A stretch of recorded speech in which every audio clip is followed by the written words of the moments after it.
नमस्कार दोस्तों, स्वागत है आप सभी का हमारे यूट्यूब चैनल ऑब्जेक्टिव सेंटर पर। इस वीडियो में हम लोग इंडियन डेट्समैन मेट के प्रैक्टिस सेट 6 के बारे में अध्ययन करेंगे। तो इसमें सिर्फ और सिर्फ जीके जीएस देखेंगे।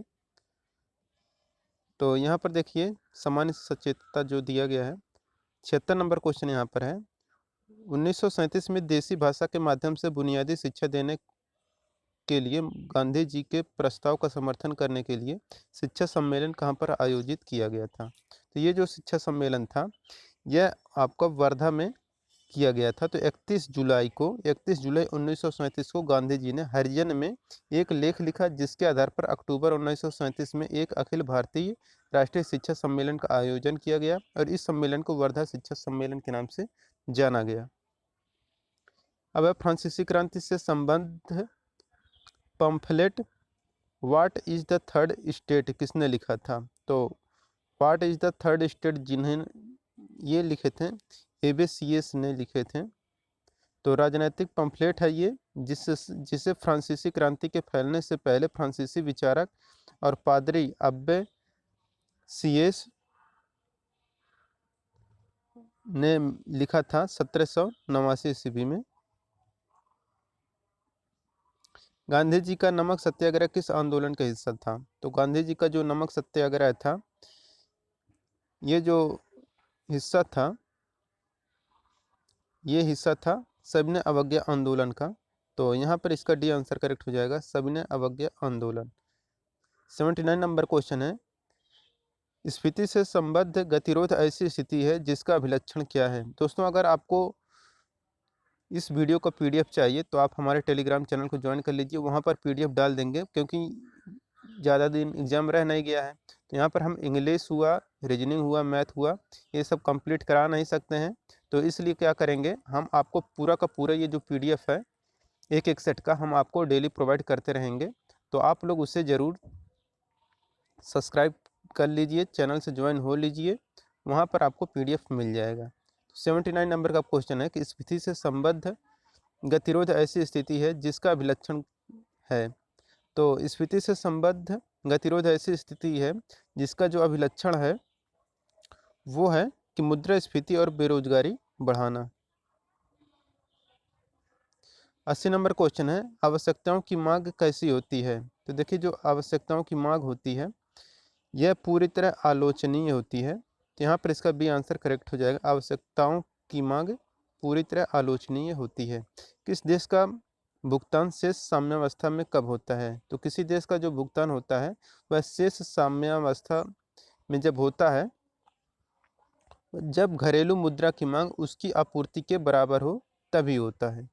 तो यहाँ पर इसका बी आंसर करेक्ट हो जाएगा कि जब किसी देश का भुगतान शेष साम्यावस्था में हो तब अधिशेष या घाटे को भुगतान संतुलन से समाप्त कर दिया जाता है। जब किसी देश का भुगतान शेष साम्यावस्था में हो तब घरेलू मुद्रा की मांग और आपूर्ति बराबर होती है। मूल्य वर्धित का अर्थ किसके मूल्य से है? तो देखिए, जो मूल्य वर्धित का अर्थ होता है यह माल और सेवाओं एवं मध्यवर्ती माल और सेवाओं की लागत का अंतर होता है। 83 नंबर क्वेश्चन है, जीएनपी और एनएनपी के बीच अंतर किसके बराबर होता है? तो जीएनपी और एनएनपी के बीच का जो अंतर होता है यह आपका मूल्य ह्रास के बराबर होता है। तो यहाँ पर इसका डी आंसर करेक्ट हो जाएगा। 84 नंबर क्वेश्चन है, यह कौन निर्णय करता है कि अमुक विधेयक धन विधेयक है या नहीं? तो आपको भी पता है कोई विधेयक धन विधेयक है या नहीं, इसका जो निर्णय लेता है यह लोकसभा अध्यक्ष लेता है। यहाँ पर इसका बी आंसर करेक्ट हो जाएगा, लोकसभा अध्यक्ष। 85 नंबर क्वेश्चन है, निम्नलिखित में से किस देश को फेबियन समाजवाद का घर माना जाता है? तो फेबियन समाजवाद का जो घर माना जाता है यह इंग्लैंड को माना जाता है और इसकी जो स्थापना की गई थी 1883 और 84 ईस्वी में हुई थी फेबियन सोसाइटी की स्थापना।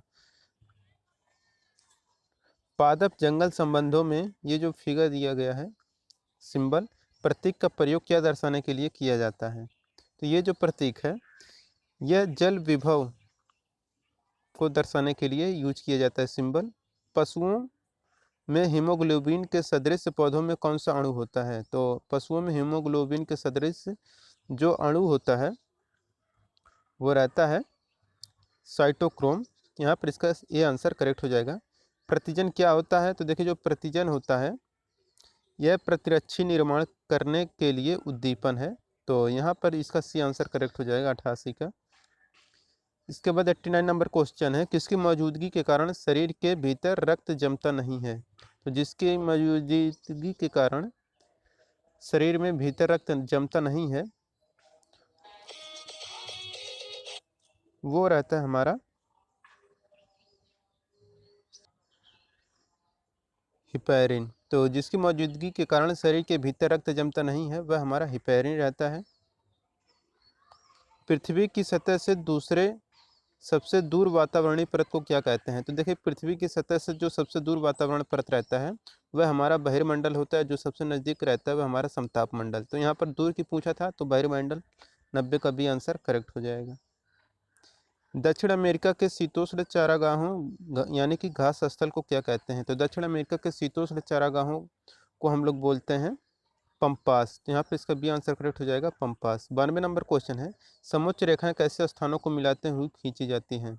तो जो समोच्च रेखाएं होती हैं यह मध्य समुद्र तल से सम ऊंचाई वाले स्थानों को मिलाते हुए खींची जाती हैं।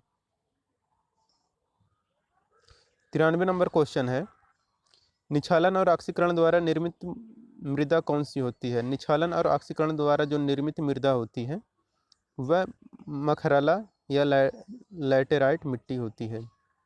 94 नंबर क्वेश्चन है, कौन सा जल डमरूमध्य स्ट्रेट यानी कि ऑस्ट्रेलिया और तस्मानिया को अलग करता है? तो ऑस्ट्रेलिया और तस्मानिया को अलग करने का जो काम करता है वह बास करता है। तो बास स्ट्रेट ऑस्ट्रेलिया महाद्वीप के दक्षिण में विक्टोरिया राज्य को विशेष तौर से तस्मानिया से अलग करने वाला एक समुद्री स्टेट है और इसकी अधिकतम जो चौड़ाई है वह 240 किलोमीटर है और गहराई की बात करें तो 50 से 70 मीटर है। फोटान किसकी मूलभूत यूनिट या इकाई है?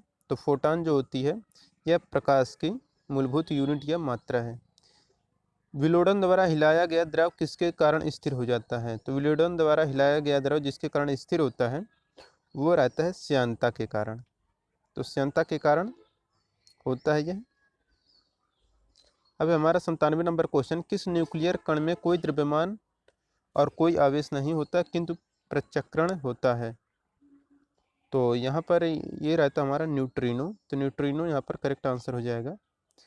कंप्यूटर का मस्तिष्क कहाँ पर होता है? तो देखिए जो कंप्यूटर का मस्तिष्क होता है वह सीपीयू में होता है।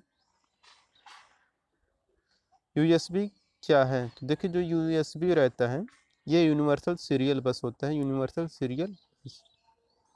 100 नंबर क्वेश्चन है, भारत ने 10 साल की अवधि के लिए भारतीय नौसेना के लिए परमाणु क्षमता से संपन्न हमलावर पनडुब्बी पट्टे पर लेने के लिए किस देश के साथ 3 अरब डॉलर का समझौता किया है? तो ये है रूस के साथ। यहाँ पर इसका सी आंसर करेक्ट हो जाएगा। दोस्तों अगर ये वीडियो आपको अच्छा लगा हो तो वीडियो को जरूर लाइक करें, अपने दोस्तों के साथ शेयर करें। मिलेंगे नेक्स्ट वीडियो में। Thank you.